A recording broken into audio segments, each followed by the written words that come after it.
কঠিন রাগের সময়ও স্ত্রীকে এই দুইটি কথা বলা উচিত নয়, কেননা সুন্দর সুখের সংসার নষ্ট করার ক্ষেত্রে এই দুইটি কথা অনেক সময় অনেক বেশি ভূমিকা পালন করে, যা হরহামেশায় আমাদের সমাজের লোকজন বলে থাকে।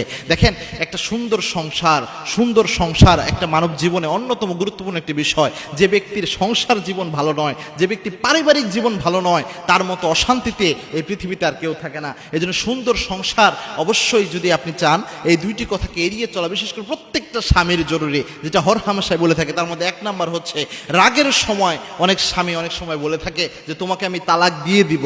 যদিও তালাক দিয়ে দিব এই শব্দ চয়ন করলে তালাক হয় না, তালাক দিয়ে দিলাম এটা বললে তালাক হয়ে যায়। কেননা ভবিষ্যতে দিবেন এই কথার দ্বারা কিন্তু তালাক আরোপ হয় না।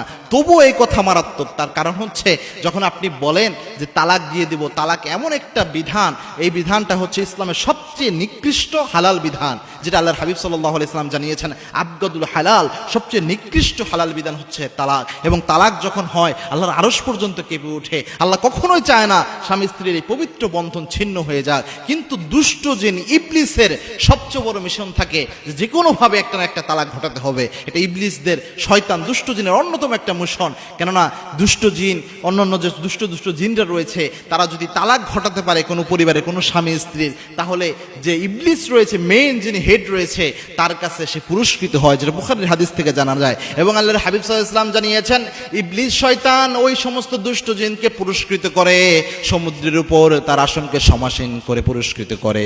যেই দুষ্ট জিনেরা কোনো স্বামী এবং স্ত্রীর মধ্যে ঝামেলা লাগায়া ওই স্বামী স্ত্রীকে তালাক পর্যন্ত করায় দিতে পারে, তাদেরকে ইবলিস শয়তান সবচেয়ে বেশি পুরস্কৃত করে। খুব মারাত্মক একটা বিষয়। এই জন্য মনে রাখবেন, কখনো এই জিনিসটা মুখে আনবেন না। তালাক দিয়ে দিলাম এরকম কথা যদি বলা হয়, এই অভ্যাসের দিক থেকে অনেক সময় এই জিনিসটা হয়, এই প্রবণতা থেকেই অনেকে মনের অজান্তে অনেক সময় তালাক বলে ফেলে। বলতে বলতে এক তালাক দিয়ে দিব বলতে বলতে এক সময় তালাক দিয়ে দিলাম এটা বলে ফেলে। তালাক দিয়ে দিলাম বলে তো তালাক হবে, দিব বলতে বলতে অনেক সময় দিয়ে দিলাম বলে ফেলে। এই জন্য কখনো এটা বলবেন না যে তোমাকে তালাক দিব, এই শব্দটাও কখনো বলবেন না।